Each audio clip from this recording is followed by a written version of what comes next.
Assalamualaikum warahmatullahi wabarakatuh. Oke, bagaimana semua kabarnya? Semoga baik-baik saja, tetap sehat, tidak melakukan aktivitas di luar rumah dengan cara berkerumun atau berkumpul, tetap menjaga protokol kesehatan, memakai masker, kemudian tetap bawa hand sanitizer kemana-mana karena itu sangat penting. Oke, saya akan memperkenalkan diri. Yang pertama, nama saya itu Muhammad Judiar. Saya berasal dari kelas 6B, jurusan Pendidikan IPS, konsen Sosiologi, UIN Syarif Hidayatullah Jakarta. Di sini saya akan membuat satu video yang dimana berisikan review tentang materi yang telah diberikan oleh dosen saya yang bernama Bu Neng Sri, yang dimana ia mengampu mata kuliah telaah IPS. Oke, kita akan langsung ya review ya. Baik, di sini saya akan menjelaskan materi pertama yang berisikan kualifikasi akademik seorang guru. Ya, menurut BNSP Permendikbud itu terdapat 2 poin, yang dimana 2 poin itu memang harus dimiliki oleh seorang guru, terutama yang mengajar di sekolah yang memang sudah sekolah bagus lah ya. Maka guru itu harus memiliki 2 kualifikasi tersebut ya. Oke, yang pertama itu dari kedua poin itu, poin yang pertama yaitu standar kualifikasi akademik. Oke, apa sih standar kualifikasi akademik itu? Oke, kualifikasi akademik seorang guru ini yaitu seperti ini. Ketika kita ingin menjadi guru, pastinya kita juga harus mendapatkan pendidikan formal yang akan nantinya diberikan oleh calon siswa, yang dimana kan kita calon seorang guru ya kan, pastinya kita memiliki lah calon seorang siswa juga. Nah, di sini kita juga sebagai guru juga harus berkompeten gitu loh, maksudnya dimana guru ini harus melewati jenjang pendidikan seperti pada umumnya, yaitu dari SD, kemudian SMP, SMA, kemudian perguruan tinggi. Nah, perguruan tinggi ini biasanya guru itu kebanyakan yang memang sudah layak ini memang dikategorikan sudah harus melewati jenjang pendidikan strata 1 atau D4.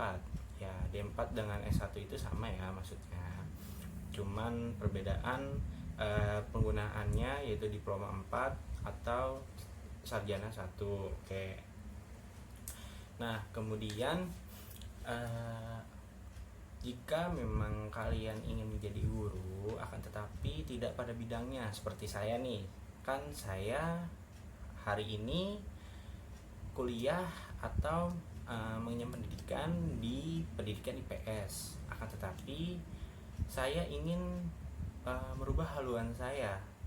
Saya tidak ingin mengajar IPS atau mengajar PPKN atau pelajaran lain yang memang bukan berbau IPS. Nah, di sini saya harus uji kelayakan lagi gitu. Nah, tetapi semua guru memang sudah harus melewati uji kelayakan sebagai guru gitu. Tidak sembarang ketika kita menjadi seorang guru hanya mendapatkan pendidikan formal tetapi tidak melewati uji kelayakan. Nah, oke. Kemudian juga kalau misalkan kita itu tidak ingin yang tadi saya jelaskan, yang kayak saya mau IPS tapi saya mau ngajar ke tempat lain. Nah, itu biasanya harus ada uji kelayakan lagi dengan kita tes dan mendapatkan kualifikasi akademik kesetaraan atau akta 4. Nah, itu dia yang harus dimiliki jika kalian ingin menjadi guru atau jika kalian ingin merubah haluan kalian yang tadinya kalian dari IPS kemudian ingin merubah haluan menjadi guru lain selain guru IPS gitu. Kalian harus memiliki kualifikasi akademik kesetaraan gitu atau akta 4 ya, akta 4 itu. Oke, selanjutnya ada kompetensi guru dalam Permendikbud nomor 16 tahun 2007 tentang tentang kompetensi guru ya, kompetensi guru. Oke, dalam kompetensi guru ini terdapat ada 4 indikator. Oke, 4 indikator ini sudah mencakup semua kompetensi seorang guru gitu. Jadi jika kalian ingin menjadi guru ya ini kalian harus memiliki 4 indikator ini gitu. Jadi ketika kalian di dalam kelas, wah saya sudah punya 4 indikator ini, jadi saya sudah matang gitu untuk mengajar dalam kelas. Oke, yang pertama ada kompetensi pedagogik, yaitu kompetensi yang dimana guru itu harus bisa menguasai semua yang ada di kelas, terutama pemahaman dalam materi. Nah, kemudian mungkin ketika kita sudah memahami, kita sebagai guru nih sudah memahami segala bentuk materi yang akan kita sampaikan. Nah, tetapi kita juga harus memahami bagaimana cara penyampaiannya. Itu semua memiliki strategi dan kemudian kita juga harus bisa membaca bagaimana situasi kelas, terutama situasi di mana siswa yang mungkin berbeda gitu. Kita harus memahami siswa juga, tidak asal kita mengajar. Maka di sini dituntut untuk paham akan kompetensi pedagogik. Nah, tuh. Kemudian ada kompetensi profesional. Oke, kompetensi profesional ini tidak jauh beda dengan kompetensi pedagogik. Nah, yang tadi kompetensi pedagogik ini harus memahami segala sesuatu situasi yang ada di kelas. Nah, kalau kompetensi profesional ini jadi guru ini harus memahami segala materi yang akan diajarkan yang sesuai dengan kurikulum maupun sesuai dengan yang diajarkannya gitu. Jadi sinkron gitu. Nah, ini dia. Kemudian ada kompetensi sosial. Nah, kompetensi sosial ini yaitu bagaimana seorang guru berinteraksi dengan siswanya, baik atau tidak. Nah, ini yang sangat penting karena ketika kita menyampaikan materi, kita harus tahu bagaimana karakteristik dari siswa kita atau calon siswa nantinya, ya sebagai guru, calon guru ya kan. Nah, bagaimana sih karakteristik siswa kita nantinya? Oh, mungkin ada yang cepat dalam menyampaikan, dalam menangkap segala materi, ada juga yang kurang cepat dalam menangkap sebuah materi. Nah, itu yang harus diperhatikan. Nah nih selanjutnya ada kompetensi kepribadian. Nah, kompetensi kepribadian ini berarti berasal dari kita sendiri gitu, secara tidak langsung, secara langsung dong maksudnya. Ini menjadikan bagaimana kepribadian kita dalam mengajar gitu, dalam kelas kita gimana gitu. Karena kita seorang guru dan mungkin guru atau kita semua maksudnya yang menjadi calon guru itu akan menjadi tauladan bagi siswa-siswanya yang diajarkan. Nah, maka dari itu siswa akan mengikuti tindak baik buruknya seorang guru juga, karena guru itu merupakan orang tua kedua dari siswa tersebut gitu. Oke, itu dia materi yang pertama. Oke, selanjutnya saya bakal ngejelasin materi yang kedua, yaitu tentang kerangka dasar dari KTSP, yaitu ada hakikat yang pertama, kemudian ada prinsip, nah kemudian ada struktur. Oke, saya nyari tempat yang PW ya. Oke, masuk aja langsung ya. Oke, materi yang pertama itu tentang hakikat dari KTSP. Nah, hakikat KTSP ini mungkin kalau kalian tahu apa namanya, kurikulum sebelumnya KBK, kurikulum berbasis kompetensi. Nah, itu dia. KTSP ini adalah penyempurnaan dari KBK tersebut.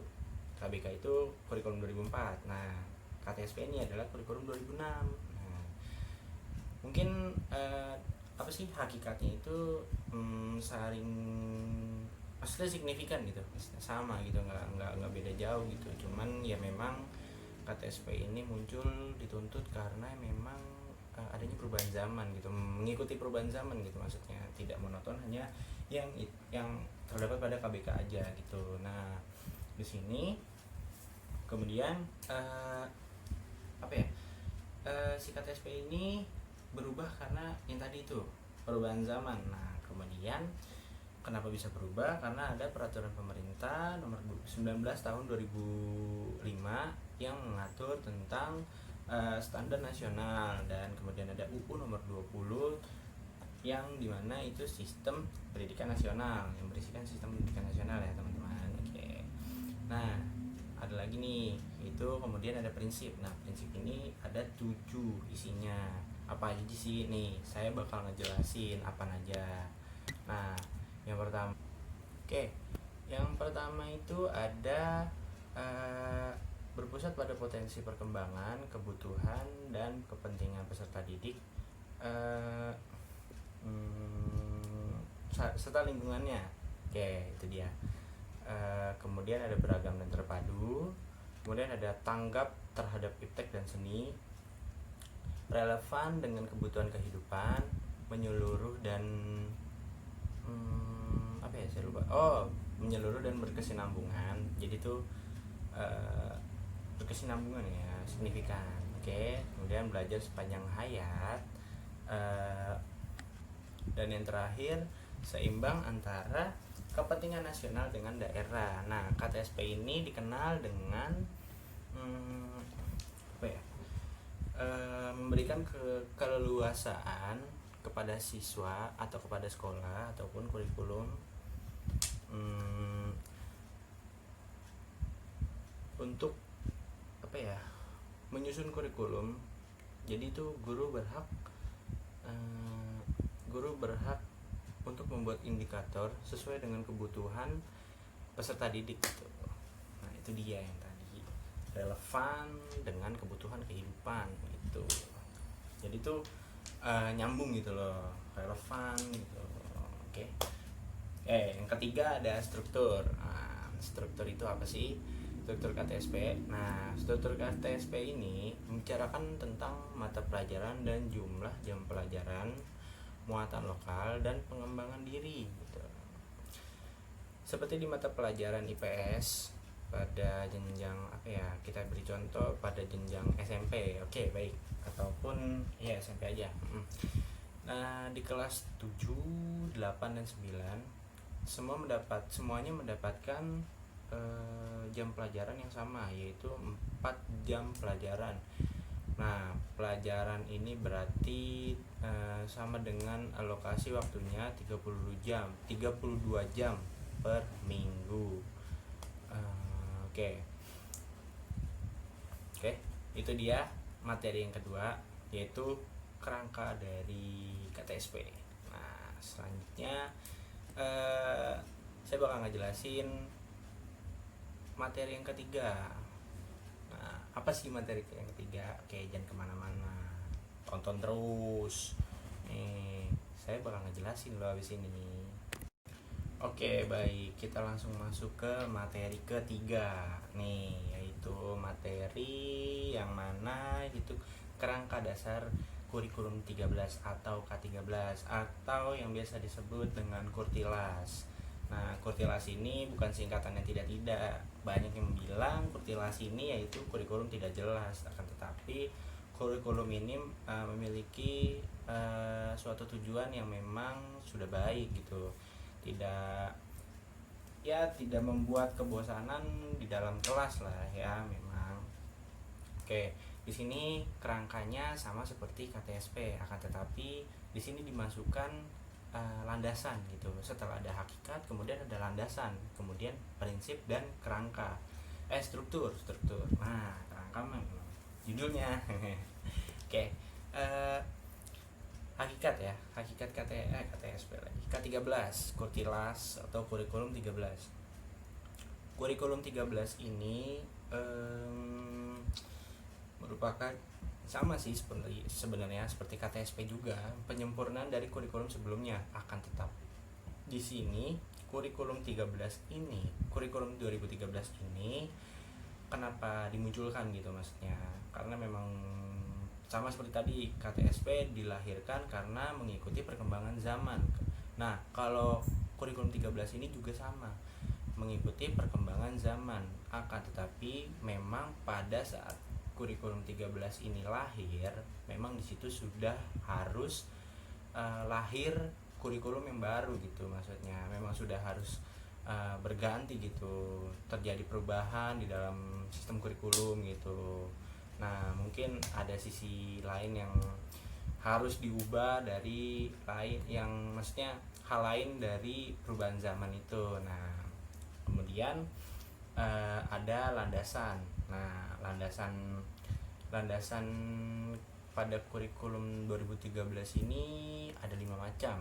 Nah, oke, yang pertama itu yaitu landasan filosofis atau undang-undang yang sesuai dengan maksudnya undang-undangnya sesuai dengan tujuan pendidikan nasional, undang-undang dan sesuai dengan tujuannya sesuai dengan pendidikan nasional. Nah, kemudian ada landasan sosiologisnya. Nah, dilihat dari keadaan sosial atau keadaan lingkungan gitu. Nah, kemudian ada psikopedagogis, yaitu kondisi psikolog dari peserta didik. Nah, kemudian apa ya?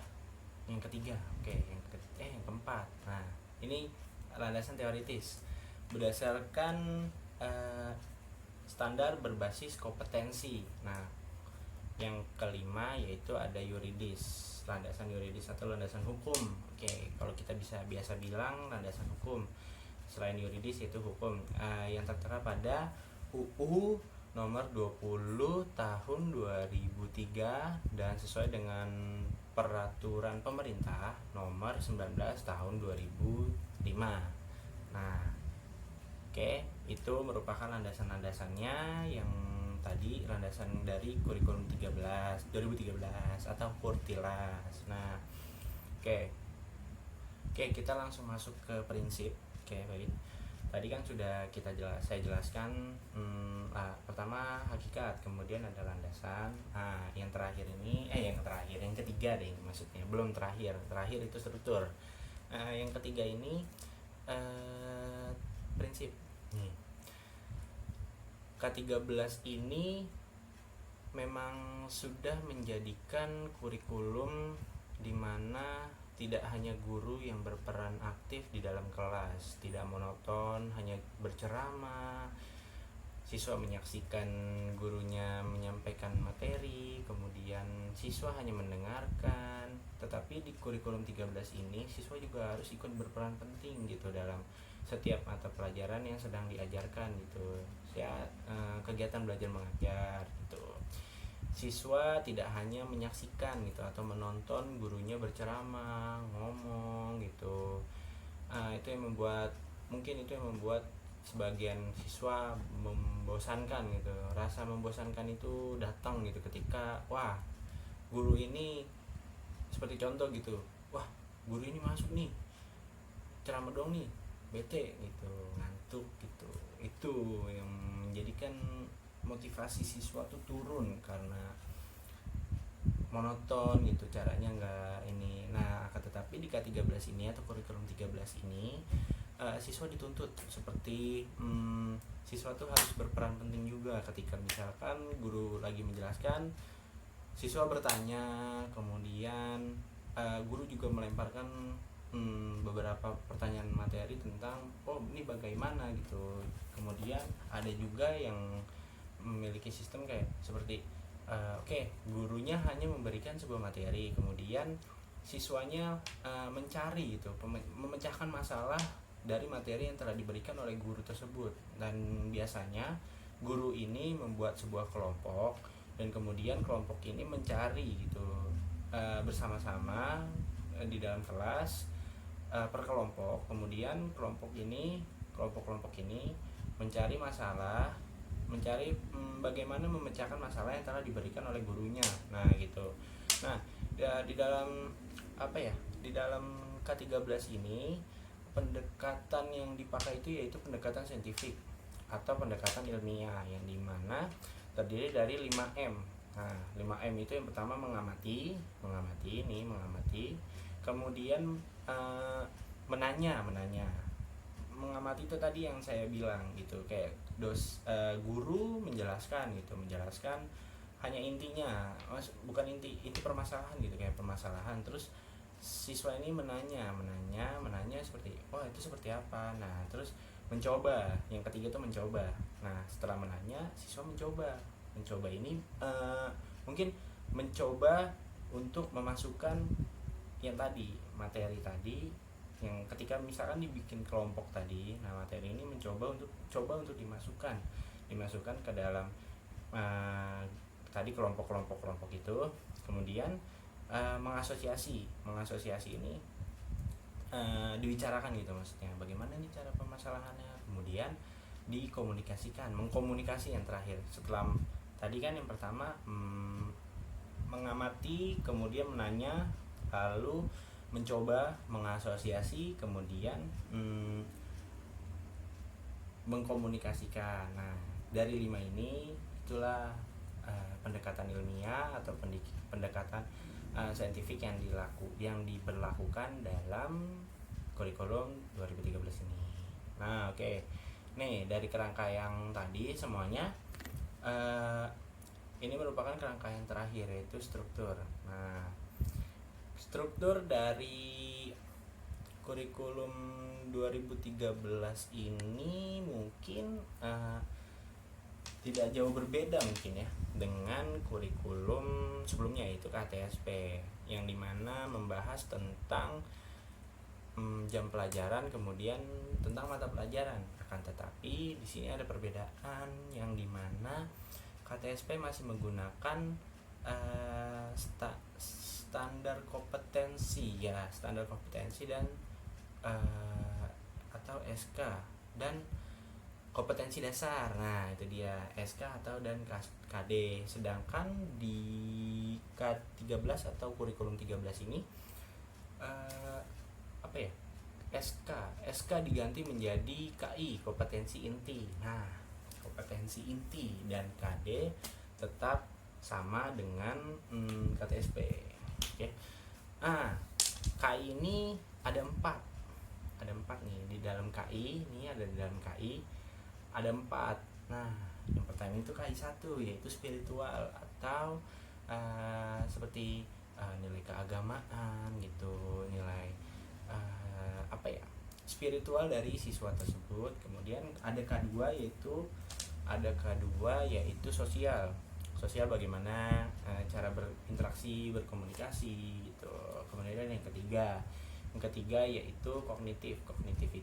Nah kemudian ada KI4 yaitu keterampilan. Nah keterampilan ini kognitif tadi itu nilai. Nah kemudian kalau keterampilan itu kan yang pertama KI1 itu spiritualnya, yaitu ini kayak nilai keagamaan, nilai sopan santun. Nah kemudian sosial itu nilai di dalam kelas gitu, nilai sikapnya si siswa ini di dalam kelas itu seperti apa. Kemudian ada kognitif itu kayak nilai ketika UTS, UAS, ulangan harian gitu, nilai-nilai tugas. Kemudian ya pokoknya penjumlahan dari nilai-nilai tugas tadi. Nah kemudian ada yang terakhir itu keterampilan tadi ya. Oke, keterampilan itu kayak seperti ada ujian praktek, misalkan ada satu pelajaran dan di situ ada prakteknya. Nah itu dia ujian praktek yang dinilai dari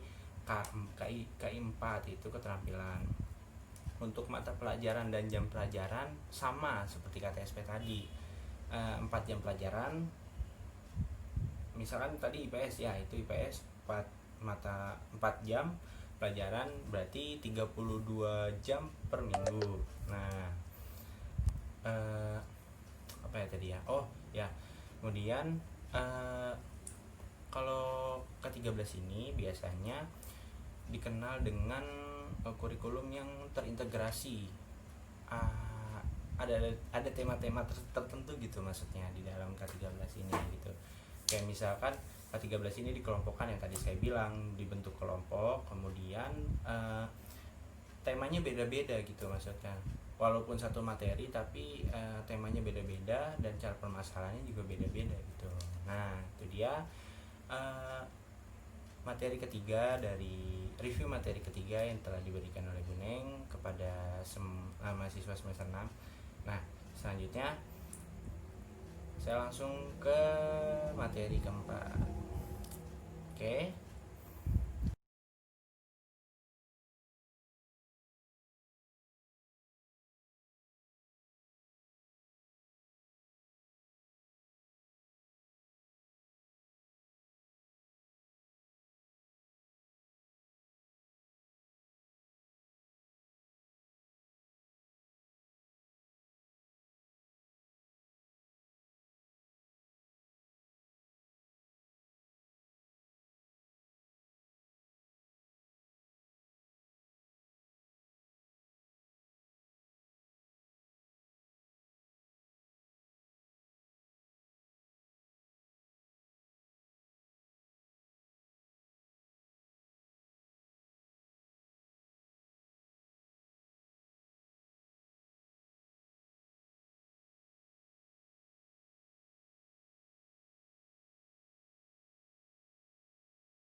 Sebagai butir kompetensi dasar.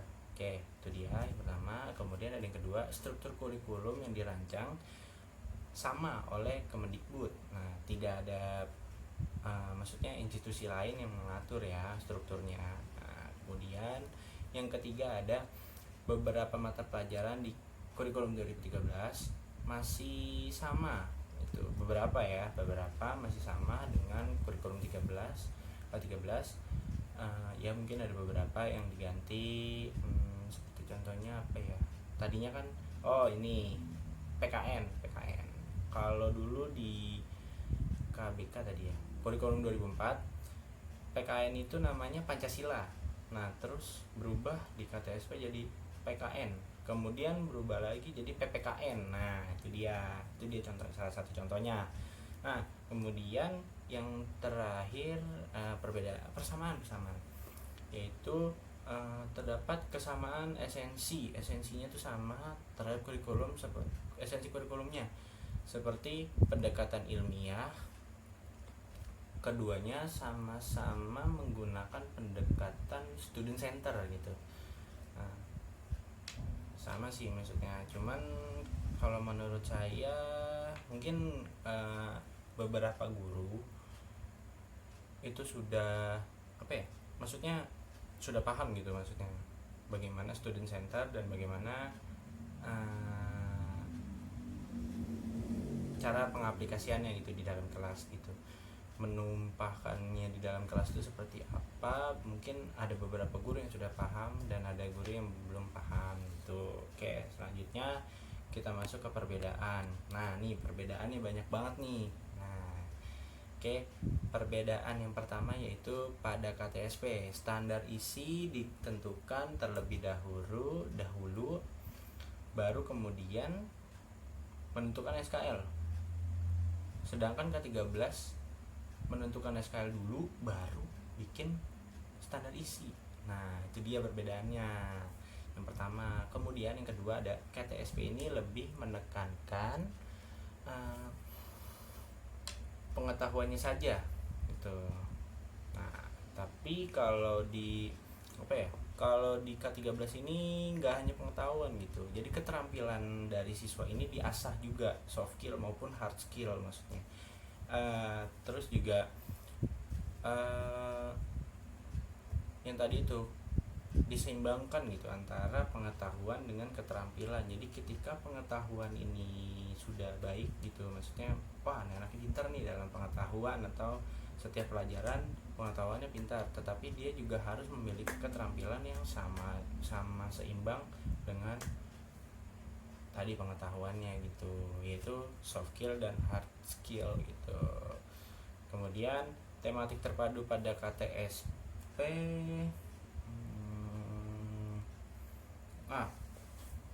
dimulai dari kelas 1 sampai kelas 3 SD, sedangkan tematik pada K13 dimulai dari kelas 1 sampai 6 SD. Nah, mungkin ada perbedaan jumlah aja sih, maksudnya kayak yang KTSP tadi tematiknya dari kelas 1 sampai kelas 3. Kemudian kalau yang K13 dari kelas 1 sampai kelas 6. Nah, lebih jauh maksudnya. Nah, kemudian yang keempat ada KTSP jumlah mata pelajarannya lebih banyak, tetapi jumlah jam pelajarannya sedikit. Ya, saya juga merasakan sih dulu ketika masih zamannya KTSP, bagaimana berlangsungnya gitu, maksudnya wah mata pelajaran memang banyak, cuman jam pelajarannya sedikit. Nah, tetapi beda nih sama K13. Kalau K13 ini mata pelajarannya dikit gitu, ada beberapa mata pelajaran yang dikurangi, mungkin di SMA atau di SMP ya yang dikurangin, maka tetapi jam pelajaran ini tetap banyak gitu maksudnya.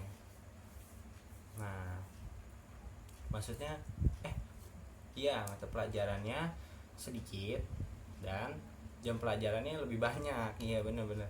Iya benar. Oke, itu dia. Nah, kemudian yang kelima ada KTSP standar proses terdiri dari eksplorasi, elaborasi, konfirmasi, dan juga itu dia tadi ya.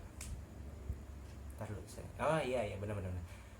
Eksplorasi, elaborasi, dan konfirmasi. Nah, kalau yang di kalau yang di mana namanya K13 itu yang 5M tadi yang saya udah jelaskan di kerangka. Nah, nih 5M itu yang tadi yang dimana ada mengamati, kemudian menanya, menalar, mengasosiasi, mengkomunikasi. Nah, menalar itu tadi sebelum mengasosiasi ya. Oke, yang keenam ada pada KTSP TIK masuk pada mata pelajaran. Sedangkan kalau TIK pada K13 itu merupakan salah satu dari media pembelajaran ya, bukan sebagai mata pelajaran. Nah, itu dia bedanya, dimana TIK yang tadi mata pelajaran jadi media pembelajaran gitu. Nah, kemudian yang ketujuh wah banyak juga. Oke, yang ketujuh penilaian lebih dominan pada, kalau KTSP tuh penilaiannya lebih dominan pada pengetahuan gitu. Sedangkan yang tadi saya jelasin antara hard skill dan soft skill itu harus seimbang. Nah, ini dia nih, ada hubungannya juga. Kalau misalkan KTSP itu lebih ke pengetahuan, akan tetapi kalau di K13 ini lebih ke penilaian autentik. Jadi ada ada 4 yang tadi, yang KI itu spiritual, sosial atau sikap, kemudian ada kognitif, dan ada keterampilan. Nah, itu dia. Nah, kemudian perbedaan selanjutnya yang pramuka. Nih, pramuka dulu waktu saya sekolah itu zamannya KTSP. Di SMP berarti saya mengenyam KTSP masih di SMP. Nah, di SMP itu saya ekstrakurikuler pramuka itu tidak diwajibkan. Akan tetapi ketika saya SMA yang sudah menggunakan kurikulum 2013, pramuka diwajibkan gitu.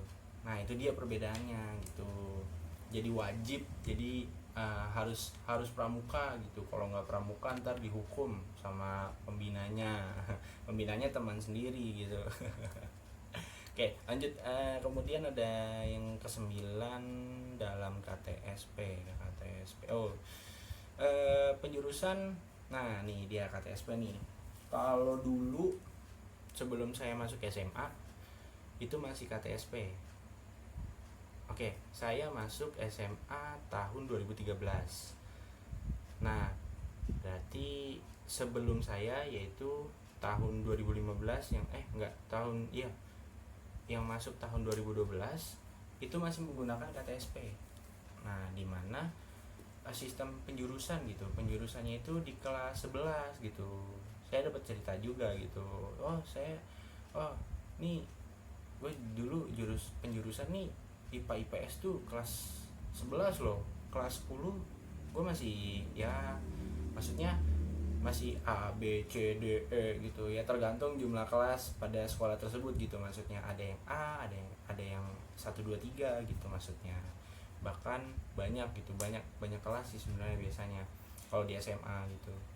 Nah, di sini kalau di K13 itu di zaman saya gitu, ketika saya masuk SMA itu penjurusan itu sudah pada baru masuk langsung dikasih tes cocok nggak nih.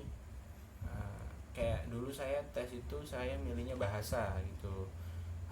Saya pengennya bahasa, tetapi karena emang yang peminatnya dikit jadi saya dilemparkan ke IPS gitu. Nah sebenarnya cocok tapi cuman ada 13 orang jadi nggak memungkinkan. Jadi di situ makanya saya di PS. Nah itu sih. Kalau sekarang malah lebih apa ya, penjurusan tuh langsung dari PPDB gitu, dari pas daftar NEM kalian berapa gitu, kalian mau IPA apa IPS, di situ langsung ada pilihannya. Oh kalau IPS misalkan di SMA A, di SMA B gitu, SMA A IPA-nya nggak dapet, tapi di SMA B IPA-nya dapet gitu, langsung ke penjurusan kalau sekarang gitu. Itu ya, jadi kita tahu gitu maksudnya sesuai nggak nih sama nilai hasil UN kita sebelumnya pas di SMP gitu. Nah kemudian ada lagi perbedaannya yang selanjutnya, yaitu ada BK atau bimbingan konseling ya, guru BK yang biasa menghadapi masalah-masalah nih kalau misalkan di sekolah gitu ya. Yang kita tahu bahwa guru BK ini biasanya memberikan suatu pencerahan ketika ada satu masalah gitu. Misalkan ketika kita membuat satu masalah, biasanya BK lah yang turun tangan gitu. Masalah apapun gitu, dari masalah pelajaran maupun masalah lain di luar pelajaran gitu ya. Biasanya kalau di KTSP tuh BK sibuk dengan mengurusi masalah siswa gitu. Nah, tetapi di K13 ini mungkin ada beberapa sekolah yang menjadikan BK ini mata pelajaran gitu. Maksudnya saya juga pernah ngerasain gitu maksudnya. Dulu pada waktu SMA, BK itu jadi salah satu mata pelajaran di sekolah saya gitu. Nah, di K13 ini si BK ini lebih mementingkan potensi, maksudnya berubah haluan gitu maksudnya. Bagus sih maksudnya. Jadi BK ini tidak hanya mengurusi masalah tetapi juga membangun atau mengembangkan potensi siswa daripada mengurusi masalah saja gitu maksudnya. Itu dia. Kemudian perbedaan selanjutnya yaitu kapasitas jumlah jam pelajaran KTSP lebih sedikit dan mata pelajaran lebih banyak, sedangkan K13 terbalik gitu. Nah kemudian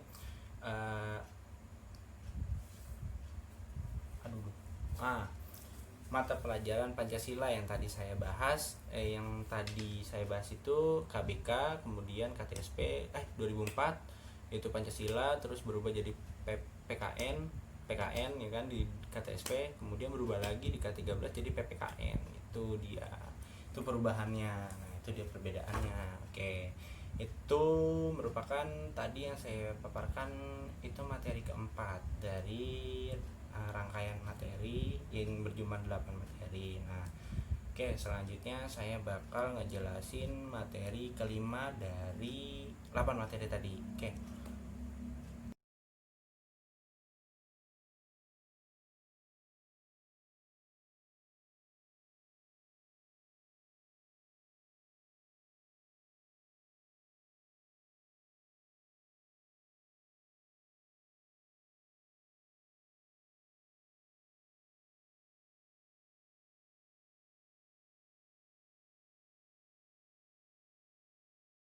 Guys, maaf Ibu Neng, saya lupa. Nah, SKL ini sudah diatur gitu maksudnya. Nah, SKL ini ada 3 yang telah diberikan oleh Bu Neng waktu itu pada video reviewnya Bu Neng, dan terus kita semua mahasiswa suruh menelaah. Nah, ini dia. Bu Neng juga menjelaskan ada 3, yaitu SKL yang pertama. Iya nggak sih Bu Neng menjelaskan? Oh ya, pokoknya itu deh pokoknya Ibu ya. Standar kompetensi lulusan ini ada 3. Yang pertama ada standar kompetensi lulusan Permendiknas nomor 23 tahun 2006.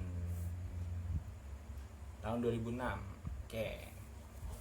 Hanya memaparkan aspek kognitif saja kayaknya deh. Ya.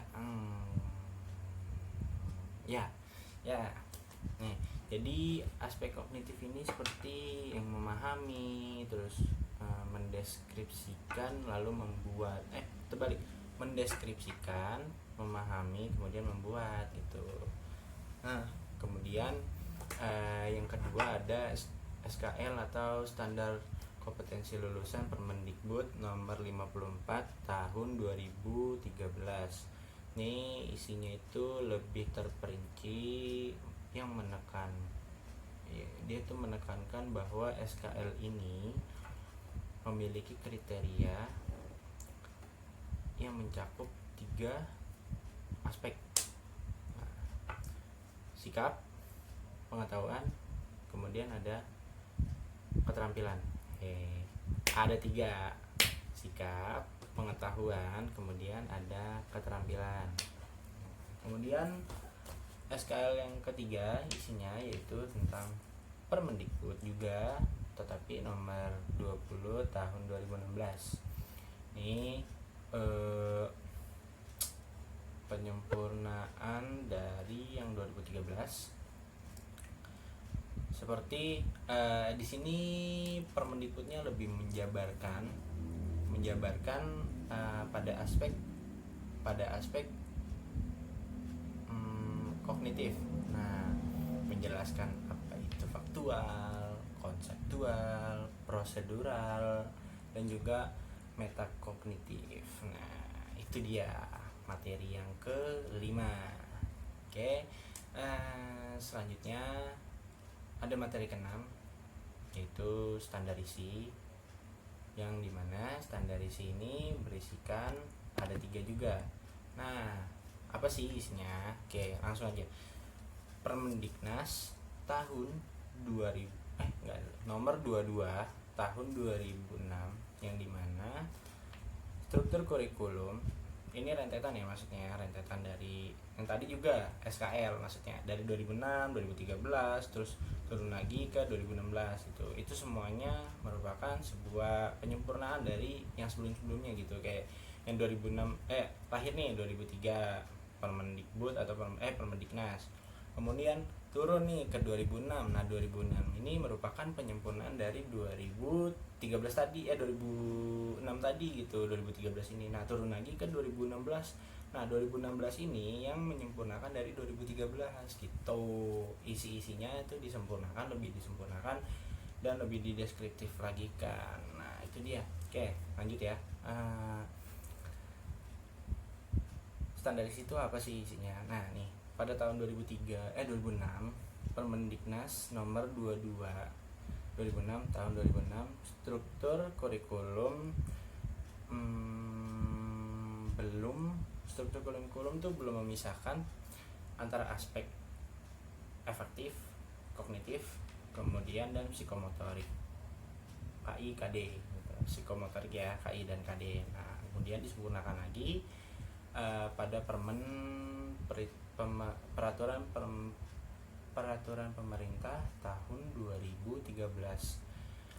Nah ada kompetensi yang mencakup K1, K2, K3, K4. Nah, yang tadi saya jelaskan yang mana K1 itu yaitu spiritual, kemudian yang K2 itu merupakan sosial atau sikap, kemudian yang ketiga K3 ini yaitu pengetahuan, kemudian ada K4 yaitu keterampilan. Nah itu dia penyempurnaan dari SI standar isi sebelumnya. Nah yang ketiga ada ini penyempurnaan lagi di tahun 2016 peraturan pemerintah tahun 2016 di mana berisikan ini penyempurnaan ya, yaitu kompetensi diganti menjadi KI. Nah tadi K1, KI2 itu isinya ya teman-teman. Oke baik. Kita lanjut ke materi ke-6 ya. Materi ke-7. Oke, dikit lagi teman-teman. Oke. Materi ke-7 itu apa sih? Nah, materi ke-7 itu yaitu tentang standar proses. Nih, standar proses itu juga sama seperti SKL dan juga standar isi tadi. Ada tahap dalam penyempurnaan di setiap tahunnya gitu. Setiap pergantian kurikulum itu ada tahapnya untuk penyempurnaan. Oke, yang pertama ada Permendiknas pada tahun 2007. Nah, Permendiknas nomor 41 tahun 2007 yang dimana itu tentang silabus RPP yang kemudian standar kompetensi. Nah, udah tuh. Itu yang di 2007 ya. 2007 itu dia RPP-nya berisi yang tadi tiga proses ya tadi ya. Oh iya, 3 proses: eksplorasi, elaborasi, kemudian ada konfirmasi. Nah itu dia RPP-nya, isinya itu. Kemudian disempurnakan pada tahun 2013 peraturan pemerintah tahun 2013 nomor 65 yang dimana berisikan yang tadi yang berubah dari 3 yang tadi, yaitu maksudnya yang eksplorasi, elaborasi, dan konfirmasi itu berubah menjadi yang 5M itu. Nah 5M itu yang tadi mengamati, menanya, mengasosiasi, menelaah, atau tadi apa ya? Ya sama lah itulah pokoknya. Pokoknya sebelum mengasosiasi ya sama aja menelaah gitu maksudnya. Kemudian mengkomunikasikan. Nah itu dia. Nah oke. Yang terakhir penyempurnaan pada tahap terakhir yaitu pada tahun 2016 itu berisikan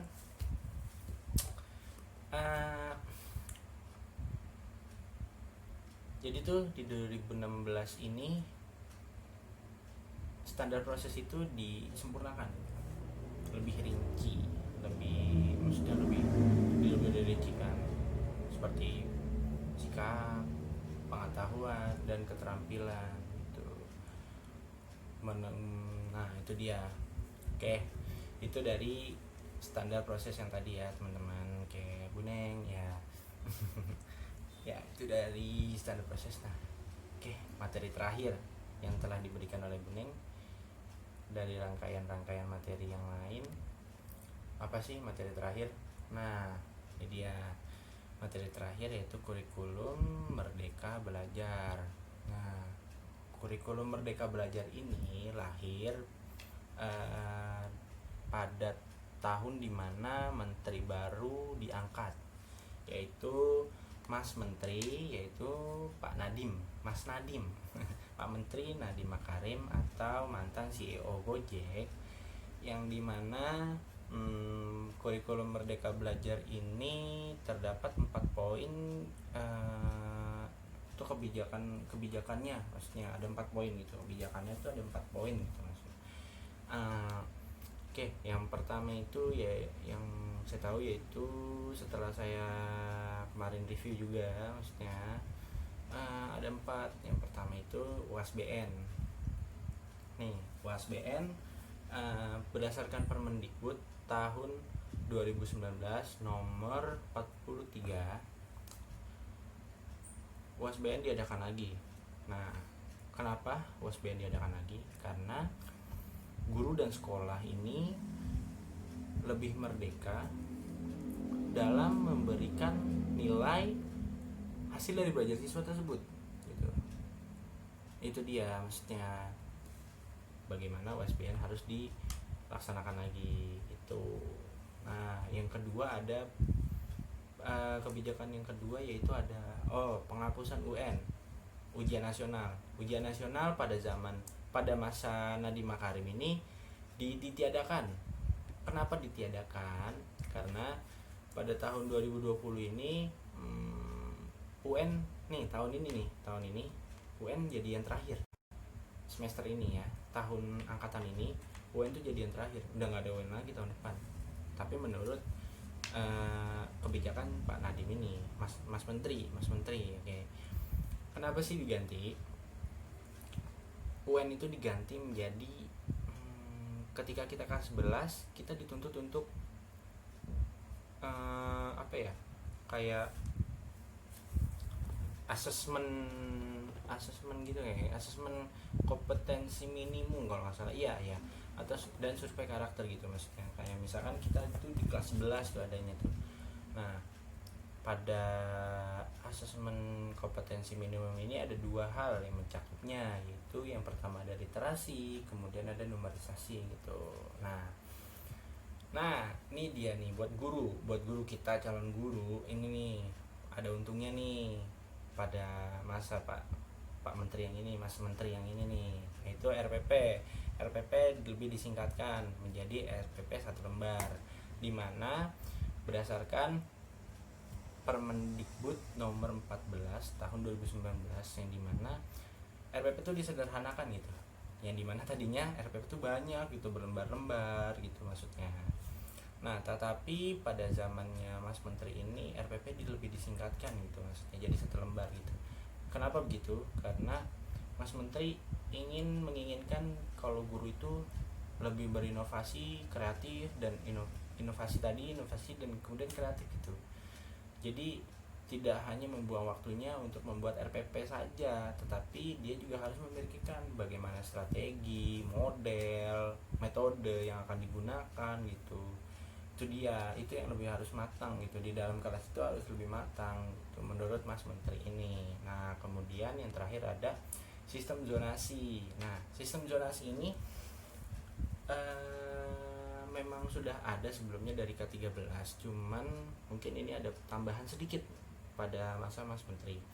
Nah, kalau pada zaman saya dulu zonasi itu, jadi kalau zaman dulu tuh saya pas sekolah itu zonasi itu kayak ada yang umum, ada yang lokal, ada yang umum lokal. Oh iya, itu yang kalau zaman saya. Jadi ketika kita mau masuk SMA nih, dulu saya itu masuk SMA ya. Nah, jadi saya misalkan nih NEM saya kurang dari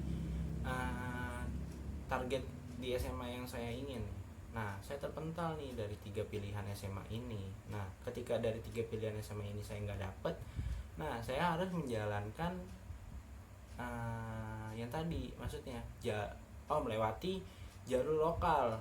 Nah, jalur lokal ini sesuai dengan kartu keluarga di mana siswa tinggal gitu. Maksudnya kayak misalkan istilahnya, maksudnya kayak saya nih, saya kakaknya di Kebayoran Lama. Nah, jadi Kebayoran Lama itu pada saat sama saya itu gabung sama Pesanggerahan gitu. Nah, dimana saya kan ingin masuk SMA tadinya 74 dan 29. Nah, karena NEM saya atau nilai saya kurang, makanya saya harus melalui jalur lokal. Nah, jalur lokal yang saya tempuh itu karena lebih dekat dari rumah saya di Pesanggerahan, maka saya harus memilih yang Pesanggerahan gitu maksudnya, agar lebih dekat gitu maksudnya. Nah memang baik sih maksudnya. Nah dari situ saya memilih SMA dekat rumah saya, yaitu SMA 63. Nah SMA 63 ini karena jalur apa sih namanya, lokal, jalur lokal. Nah nem saya cukup untuk masuk di jalur lokal ini. Nah alhamdulillah ya, maksudnya saya bisa masuk negeri dan dekat dengan rumah gitu. Nah tetapi pada zamannya Pak Nadiem ini, Mas Menteri ini, jalur ini digunakan, ada namanya jalur afirmasi gitu. Afirmasi itu apa sih? Nah afirmasi itu jalur dimana jalur khusus siswa yang memiliki kartu Indonesia Pintar, itu dia perbedaannya. Terus yang tadinya jalur prestasi dulu ada gitu juga, cuman prestasi itu tidak berdampak besar mungkin ya untuk masuk sekolah tadinya, karena biasanya jalur prestasi itu memang sudah dia pengen masuk ke situ tetapi tidak bisa dan menggunakan jalur prestasi, dan itu juga masih harus dites. Nah kalau dulu itu ada 15%. Nah kalau sekarang itu jumlahnya 30% ditaikkan, itu dia. Nah jadi menurut Mas Menteri ini, Merdeka Belajar ini sudah relevan dengan pemikiran tokoh nasional kita, Bapak Pendidikan, yaitu Pak Ki Hajar Dewantara, yang dimana adalah isi maksudnya ya sudah sesuai lah. Itu dia. Oke guys, baik, itu dia pemaparan review dan telaah dari saya dari materi yang telah diberikan oleh Ibu Neng dalam mata kuliah telaah pembelajaran. Nah telaah pembelajaran IPS ya. Nah itu dia. Oke, itu aja. Mungkin jika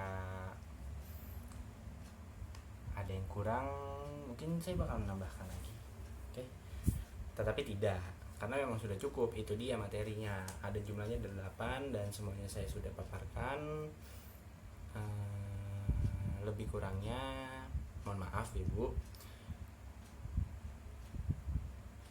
Kita akhiri video ini dengan mengucapkan alhamdulillah sudah selesai pemaparannya, reviewnya. Oke, baik. Lebih kurangnya mohon maaf. Kesalahan datangnya dari kita dan kebenaran datangnya hanya dari Allah Subhanahu wa taala. Wabillahi taufiq wal hidayah. Wassalamualaikum warahmatullahi wabarakatuh.